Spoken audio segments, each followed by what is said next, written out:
جانور کا ذبح کرتے وقت کچھ باتوں کا خیال رکھنا نہایت ضروری ہے۔ نمبر 1، جس کی قربانی ہے اگر ہو سکے وہ اپنے ہاتھ سے ذبح کرے، یہ مسنون ہے۔ نبی پاک صلی اللہ علیہ وسلم نے یہاں تک کہ حضرت فاطمہ رضی اللہ تعالی عنہ کو بھی باپردہ ہو کے کہا کہ بیٹا تم وہاں پر کھڑی ہو جاؤ، تمہاری قربانی ہو رہی ہے۔ تو اگر ہو سکے تو خود اپنے ہاتھ سے ذبح کرے، نہیں تو وہاں حاضر ضرور رہے، اور ذبح کرنے کے وقت اس بات کا خوب خیال رکھے۔ 2-3 باتوں کا بہت زیادہ خیال رکھنا ضروری ہے تاکہ وہ جانور حلال ہو۔ یہ خوب توجہ سے سنیے، اور بہت زیادہ اہمیت کی ضرورت ہے، ورنہ وہ جانور مردہ ہو جائے گا۔ اس میں سے نمبر 1 تکبیر کا پڑھنا۔ یہاں پر کوئی اور دعا کام نہیں آئے گی، کوئی کسی اور دعا پڑھنے سے جانور حلال نہیں ہوگا۔ بسم اللہ اللہ اکبر کہنا ضروری ہے، جو ذبح کر رہا ہے وہ کہے گا۔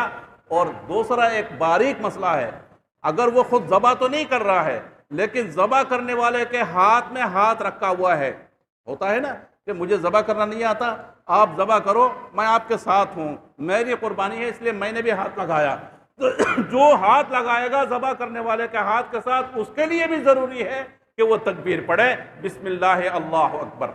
نمبر 2، دوسرا مسئلہ یہ ہے جو ذبح کرنے والا ہو، کاٹنے والا بنانے والا نہیں، خوب سمجھ لیجیے یہ بات، ذبح کرنے والے کے لیے ضروری ہے کہ وہ مسلمان ہو، غیر مسلم کا ذبیحہ حرام ہے۔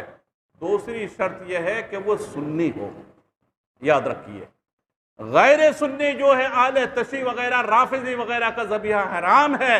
اگر اس وقت آپ نے پہچان نہیں کری، پوچھ گچھ نہیں کیے، کسی شیعہ کے ذریعے سے آپ نے ذبح کروا دیا تو آپ کا جانور یہ حرام ہو جائے گا، مردہ ہو جائے گا۔ یاد رکھیے سنی کا ہونا بھی ضروری ہے، اور اسی طریقے سے مسلمان کا ہونا بھی ضروری ہے، مسلمان ہو، مسلمان سنی ہو۔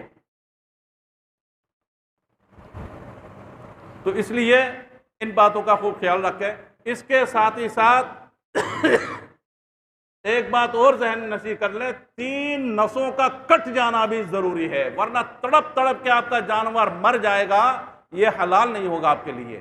3 نسیں ہوتی ہیں یہاں پر حلقوم کے پاس، ایک تو رگ حیات جسے کہتے ہیں، رگ حیات شاہی رگ اس کو کہتے ہیں، رگ حیات بھی کہتے ہیں، زندگی کی رگ جس کے اوپر زندہ رہتا ہے کوئی بھی جاندار۔ تو یہاں پر ایک رگ حیات موٹا ہے اس کے ساتھ 2 سائڈ میں 2 رگ ہے، نس جسے کہتے ہیں ہم، ان تینوں نسوں کا کٹ جانا ضروری ہے۔